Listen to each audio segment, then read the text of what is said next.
ప్రభునందు నాకు అత్యంత ప్రియమైనటువంటి వారులారా, మన ప్రభువును రక్షకుడైనటువంటి యేసుక్రీస్తు వారి యొక్క శుభనామములో మీ అందరికీ నా హృదయపూర్వకమైన శుభములు, వందనములు తెలియజేయుచున్నాను. ఉదయకాల సమయంలో దేవుని వాక్యాన్ని మనం ధ్యానం చేసుకుందాము. ఈరోజు వాక్య ధ్యానము కొరకు మనం తీసుకున్నటువంటి లేఖన భాగము యెషయా గ్రంథము 26వ అధ్యాయం 3వ వచనం చదువుకుందాం. ఎవని మనస్సు నీ మీద ఆనుకొనునో వానిని నీవు పూర్ణశాంతి గలవానిగా కాపాడుదువు. ఏలయనగా అతడిని యందు విశ్వాసముంచి ఉన్నాడు. ఆమేన్. దేవుడి వాక్యం మన ఇంటిలో దీవించి ఆస్వాదించునుగాక. ప్రియులారా, ఇక్కడ లేఖన భాగాన్ని మనం గమనించినట్లయితే ఎవని మనస్సు దేవుని మీద ఆనుకుంటుందో వానిని దేవుడు పూర్ణశాంతి గలవానిగా కాపాడుతాడని ఇక్కడ వాక్యం సెలవిస్తుంది.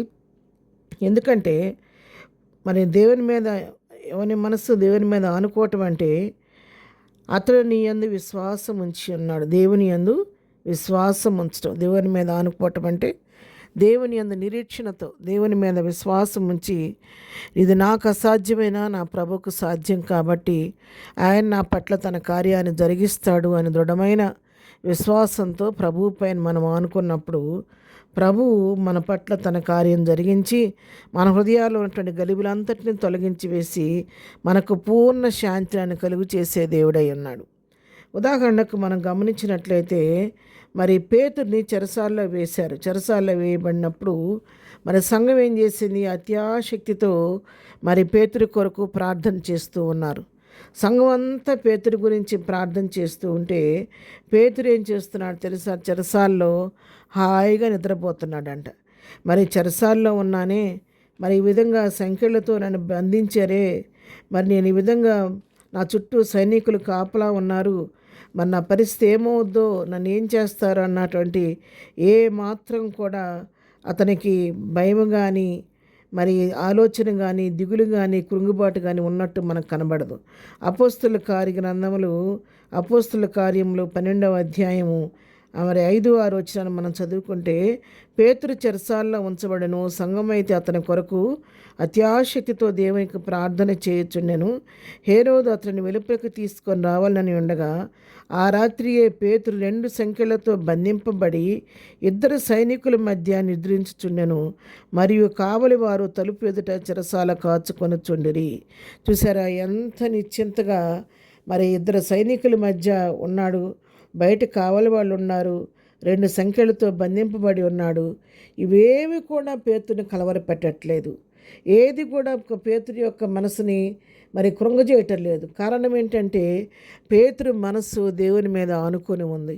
పేతురు తన దేవుని మీద ఆనుకొని నేను నమ్మిన దేవుడు, ఏ దేవుని గురించి అయితే నేను సువార్త ప్రకటిస్తున్నాను, ఏ దేవుని గురించి నేను ఇతరులకు ప్రకటిస్తూ ఆయన ప్రేమను గురించి వివరిస్తున్నాను, ఆ దేవుడు నన్ను ఈ శోధన నుంచి తప్పించటకు సమర్థుడు అని నమ్మాడు, విశ్వసించాడు.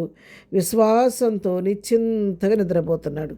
ఆ విధంగా పేతురు యొక్క విశ్వాసాన్ని చూచిన దేవుడు ఆయన విశ్వాసాన్ని ఘనపరుస్తూ మరి ప్రభు దూతను పంపించి చెరసాలలో ఉన్నటువంటి నిద్రపోతున్నటువంటి పేతుర్ని తట్టి దూత లేపి ఆ వెలుగు ప్రకాశించింది.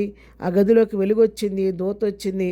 నిద్రపోతున్న పేతుర్ని తట్టి లేపి ఆ దూత వెంట పెట్టుకొని పేతుర్ని బయటకు తీసుకొని వచ్చి, ఎంత నిద్రపోయాడు అంటే ఎంత గాఢ నిద్ర. ఆయన మరి వాళ్ళు దూత ముందు వెళుతుంటే చెరసాల తలుపులు వాటంతట అవే తెరుచుకుంటూ ఉన్నవి. ఆయన బయటకు వచ్చిన తర్వాత ఒక వీధి చివరి వరకు తీసుకొచ్చి మరి ఆ దూత నా వెంబడి రమ్మని చెప్పని ఆ దూత వెంబడి వెళ్ళి తీసుకొచ్చిన తర్వాత మరి కొంత దూరం అతను వెలుపలికి వచ్చి దూత వెంబడి వెళ్ళి దూత వల్ల జరిగింది నిజముగా జరిగినని గ్రహింపక తనకు దర్శనము కలిగినని తలంచాడంట. దూత వెంబడి పెట్టుకొచ్చి కొందరు తీసుకొచ్చి వదిలిపెడితే అప్పటికీ ఏమనుకుంటున్నాడంటే పేతురు, ఇది నిజం కాదు, వాస్తవం కాదు, ఇది నాకు దర్శనం వస్తుంది అనుకుంటున్నాడన్న. అంతగా నిద్రపోయాడు. అవును ప్రియులారా, ఎవరైతే నిజంగా ప్రభు పైన ఆనుకుంటారో, ఎవరి మనసు ప్రభు మీద ఆనుకుంటుందో, ప్రభు అని విశ్వాసం ఉంచుతారో వాళ్ళు ఏ పరిస్థితికి జడియరు, భయపడరు. ప్రభువుని బట్టి ధైర్యంతో ముందుకు సాగిపోతారు. అలాంటి ధైర్యం కలిగి మనం కూడా ప్రభు పైన ఆనుకొని ఆయన విశ్వాసంతో ముందుకు సాగిపోదాం. అటు కృపా ధన్యత ప్రభు మనకందరికీ దయచేయను గాక. ఆమెన్. ప్రేమగల తండ్రి, పరిశుద్ధురాని కొందనాలు. ఉదయకాలం వాక్యాన్ని బిడ్డలందరినీ దీవించి ఆశీర్వదించండి. మా జీవితాల్లో మేము మీపైన ఆనుకోవటం మాకు నేర్పించండి. నీ అందు విశ్వాసంతో ముందుకు సాగిపోయే కృప మాకు అందరికీ దయచేయండి.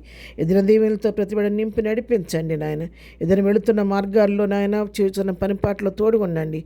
ఏదైనా బర్త్డే మ్యారేజ్ జరుపుకునే బిడ్డలు దీవించి ఆశీర్దించి నీ వారి అవసరక్క నామంలో తీర్చమని, సంఘనంతా మహిమ ప్రభావాన్ని మీరే పొందుకోమని యేసునామంలో ప్రార్థించడి పొందుకొని ఉన్నాము తండ్రి. ఆమెన్. ప్రభు కృప సదాకాలము మనందరికీ తోడయుండి నడిపించునుగాక. ఆమెన్.